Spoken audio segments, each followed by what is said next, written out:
but still, I sent you a tweet earlier today. Pop literally said in the press conference before last night's game, like, it's like he's just reminding people, like, Jeremy Sohan at point guard is our 2023-2024 experiment. So like I said in the Mavs game, I get where y'all are coming from. I really do. But this is what we're going to do. Like, most likely, whether you like it or not, or Yeah. whether I like it or not. It's just what's happening. So you got to, accept it. But it's a long-term decision, though. That's the other thing. And we're not winning the championship this year anyway. I know we want to win games with Wemby. I know we do. I want to. I don't want to get blown out by 40 against Kawhi. I don't. But I don't think that Jeremy starting at point guard was the reason for that. Like, No. maybe we start a little bit better, but I think regardless of what the starting lineup is last night, we lose by at least 25. 1000% agreed. It comes back to what we said at the very beginning. The Clippers, fully healthy, are contenders, and they are just on paper and in real life way better than our team right now. Yeah. So here's another thing I wanted to talk about offensively, Ethan. And I feel like it's Zach did have 8 assists in that Houston game. That's another thing. But it still kind of feels like, and I went back and watched all those assists, and not a lot of them were out of the post. A lot of them were at the top of the key, maybe at the elbow. But it kind of feels like we've almost, and tell me your thoughts on this. Maybe this is just me seeing things and creating it in my head and being wrong. But it feels like we've almost abandoned running our offense out of the post, where it felt like that was going to be the emphasis coming out of the preseason. And Jeremy even said it in his media day press conference. Yeah, I still felt like he did it in the Rockets game with those 8 assists, but in the Clippers game specifically, I think it was very difficult. I think we tried it early. It was just extremely difficult. One, Zubats is a physical presence like Zach, so he can get up into Zach and play along the perimeter. But they have so many great defenders.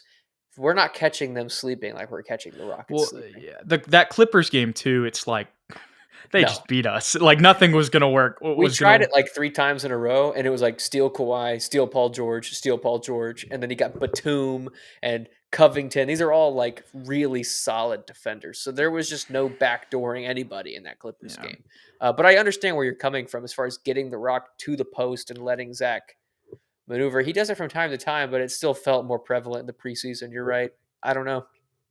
It just seemed like they were talking about it a lot. It seems like they're shell shocked in these first 3 games to an extent, and Well, that goes back to the intensity. But I was gonna say, Pop talked about it a little bit. He was like, "There's like a not a game plan, but like a point of emphasis going into every game, and as soon as things start going haywire, everyone's ready to abandon that point of emphasis." And he was like, "It's not a selfish thing. It's just suddenly you're down by 10, then 20, then 30, and it's like everyone kind of separates as far as their goals, and they take it upon themselves to be too aggressive at times. They're like, I'm going to get us back into the game, or I don't want to go. Let's say the post was the emphasis. I don't want to go there because it hasn't been working. right. That's just bound to happen, especially with guys at this age.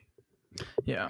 But like I was saying, even though Zach had 8 assists in that Houston game, it wasn't like we're dishing it to him. He's, he's facing up, and then we got people running around. Like when I was talking about how it was like eerily similar to, Timmy. And the Mavs game, it's a little bit tougher to evaluate because Wembanyama, was kind of taken out of the game. And maybe you would have ran things, through him a little bit as well. Yeah, that's just something I'm gonna keep watching. I'd like to see that more, but we'll just have to see. That kind of ties into 3 games in the season again. The miscommunications. What are your thoughts on that? Because we're seeing that on offense and we're seeing that on defense as well. I think it's just a trust thing. Like we've repeatedly said, these guys don't know each other yet. As much as Devin and Kelton have played together, the rest of these guys collectively have not. Zach Collins is not the best interior defender. Wemby's new, so it's just bound to happen. We were hoping that this lengthy starting lineup would fix a lot of those problems, and at times it can just because of their physical gifts. But rotations and chemistry, that's one of the hardest things to kind of build, and it still hasn't been that long since these guys have started playing together. Yeah. Yeah. So you mentioned Zach there. You mentioned his interior defense because that's something that you and I were, at least I know I was for sure, like was a little bit higher on going into Mhm, this season.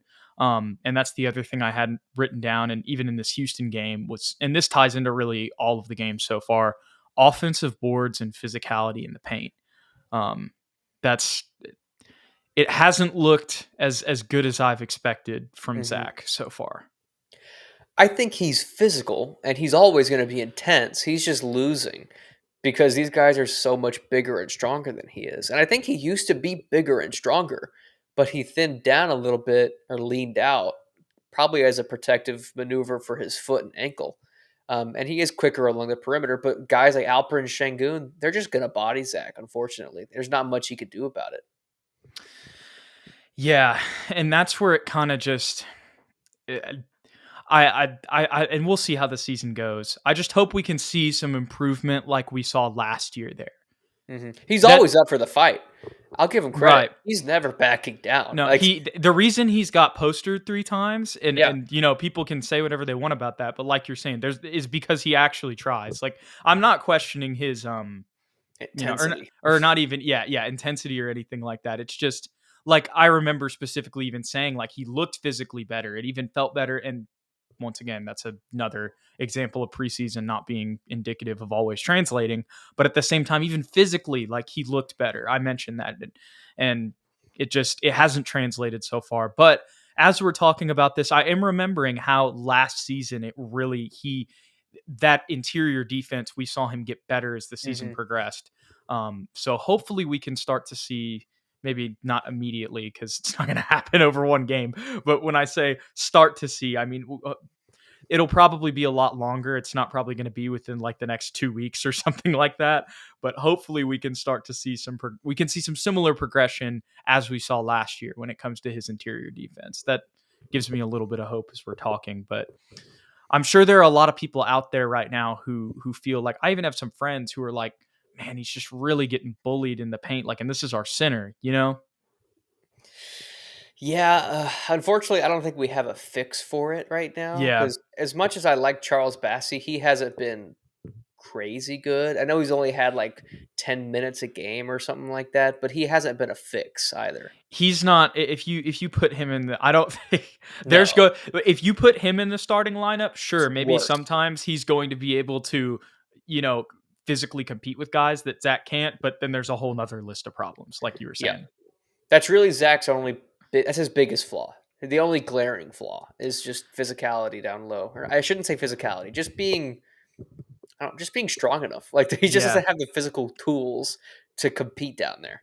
Yeah, with some guys for sure. Because there'll Some probably be guys. some guy right. Because there'll be some games where it changes. I don't want to be too critical there. That's not me saying that I want to trade Zach immediately. That's just me noticing that that's been a struggle Mhm. in the first 3 games.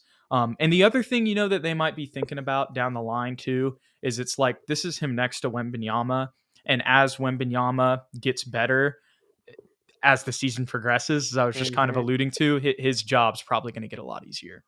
Most definitely. It doesn't help Zach either, and this isn't about post defense, but it doesn't help when our perimeter defenders kinda let their man get a full head of steam at the rim. That's so true, and Like that's happened with a lot of guys.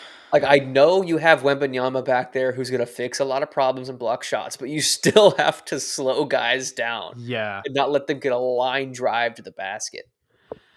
yeah, yeah. I've seen that a couple times from Yeah. a couple different guys, unfortunately. Holistically, Jude, we should not have expected, even with the lineup change, we should not have expected us to go from last in defense to suddenly like top 10. Yeah, Like, we're still probably bottom 10 by the yeah. end of this year, even with the lineup changes and the personnel that we brought in, like Chetty Osman. Bro, you want to hear an example of how you want to hear a really funny stat about this team right now? Let's hear it. We're fourth in the league. It's 3 games, so that's the whole point. Three games. We're fourth in the league in assists. Let's go. Bro, but we shouldn't be. Like we've played so ugly. We were staff. Like, It's so ugly. that's why I just had to give an example of how like you could look at that. Oh, the Spurs are playing good. They're passing the ball good. No, they're not. But we're Mhm. fourth. We're top five in the freaking league in assists right now. Apparently. Championship bound. Anyways, it's the other. Yes, I agree. The last thing I had written down here, and this is on the Rockets game, but this ties into the whole season. And I mentioned this a little bit earlier, but we just have that intensity that we saw in the preseason.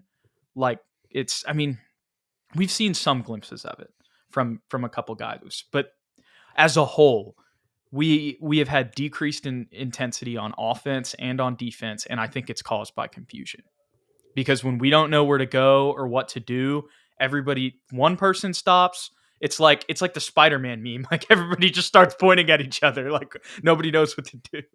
Yeah, that's fair. That's definitely a fair assessment. And we're really playing completely differently. Like, I don't know what it is, but we looked way better the preseason. And maybe it was just competition. Maybe the other teams were Yeah, just like not into it as much, and suddenly, they cranked it up to 11, and we're just not prepared mentally or physically. it's weird though because it's like I see Steph in the preseason shooting the game-winning shot against the Kings before we play them. You know what I mean? Like Yeah, I see other teams going hard and it it not being like this 180, So it's yeah. it's I think it definitely to some extent it has to do with an increase of intensity for everybody, from preseason to regular season. And I know I'm using intensity a lot there. I was referring to like just the league as a whole right there. But when it comes to intensity for us, like I said, we're not cutting as hard, we're not in motion as much, and we're not rotating as hard and Mm, in motion as much on defense, covering our guys like and as I'm talking about this, it really just ties into confusion like mentally like when the mental part of the game when we're not sure where to go there it just yeah. everything starts to sputter.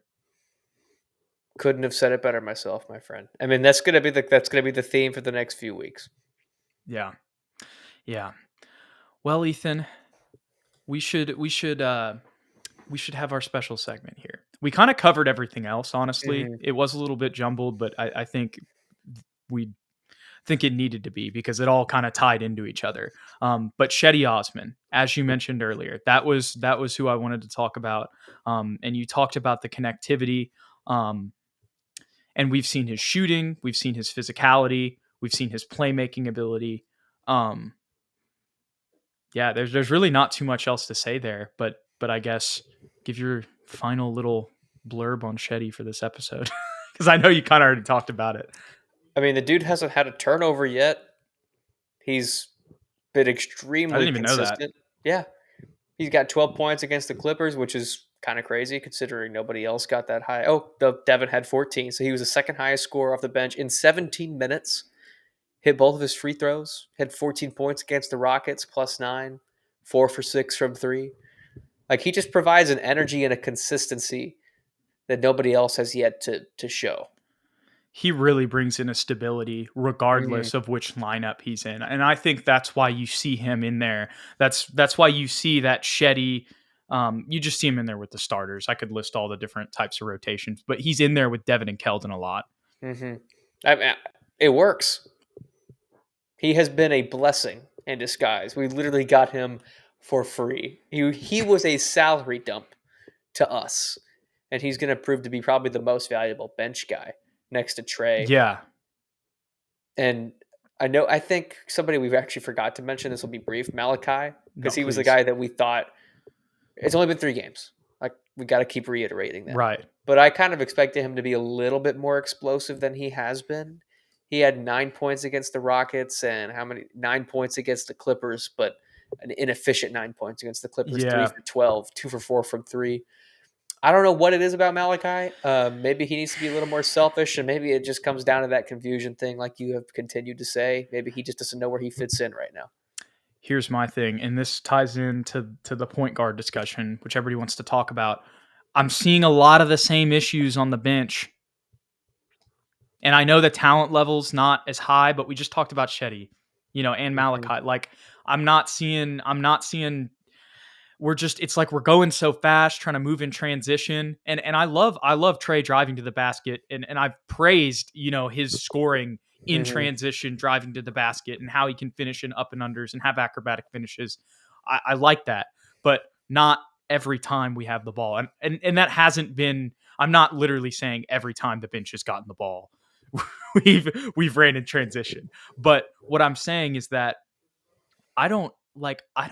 I really can't think of too many plays like set up for Malachi.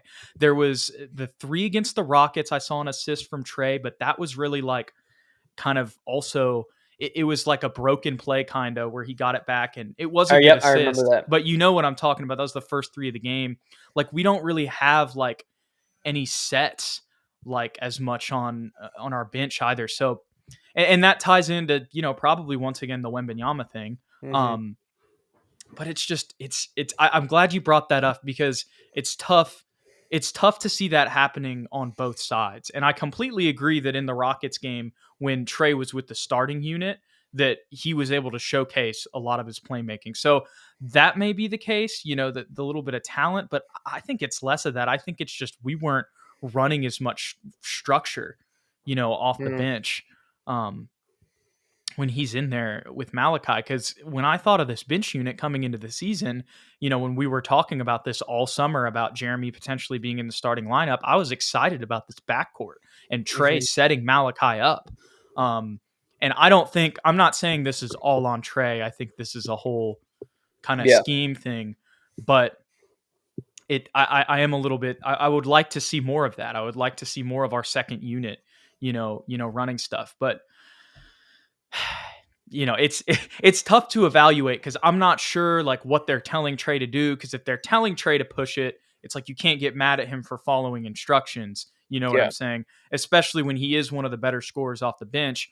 But at the same time, if he's doing that of his own accord, we probably should be setting things up more. So the whole reason I bring that up, Ethan, is one, because we would like to see Malachi get the ball more, but two, because that would make our bench unit better if we could have him and Shetty scoring consistently. But the other thing is, like when you talk about all of these, we're talking about all these solutions, and everybody's just like, if you just play a point guard, it's gonna fix everything.